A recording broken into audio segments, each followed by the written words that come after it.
Farmers cry out. Sa gitna ng papatinding init at pagtaas ng presyo ng bilihin, muling maririnig ang hinaing ng mga magsasaka sa iba't ibang probinsya. Sa mga palayan ng Nueva Ecija, Batangas at Isabela, sabay-sabay nilang ibinuhos ang kanilang damdamin. Pagod na, gutom pa. May rice import ban nga raw, sabi ni Mang Ernesto habang pinupunasan ng pawis sa noo.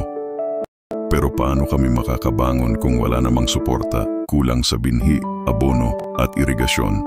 Marami sa kanila ang umaasang magiging daan ang pagbabawal ng imported na bigas para maibalik ang sigla ng lokal na ani. Pero taliwas sa inaasahan, nananatiling mababa ang presyo ng palay sa merkado. Ang ilan napipilitang ibenta ang ani sa gitna ng kakulangan ng buyer o panggastos para sa susunod na taniman. Si Aling Nena, isang byuda at magsasakang babae, halos maiyak habang kinakausap ng reporter.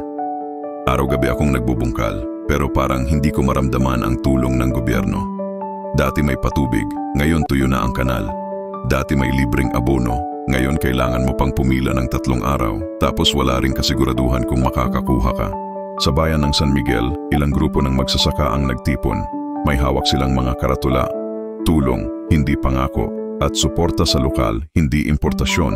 Ang ilan ay nagsasalita sa megaphone, humihingi ng malinaw na aksyon, hindi lamang mga programa sa papel. Ayon sa mga eksperto, mahalagang hakbang nga ang rice import ban. Pero hindi ito sapat kung walang kasabay na investment sa modernong teknolohiya, patubig at makinarya. Hindi sapat ang pag-asa sa ulan o sa sariling sipag. Kailangan ng sistema, pahayag ni Professor Santos, isang agricultural economist.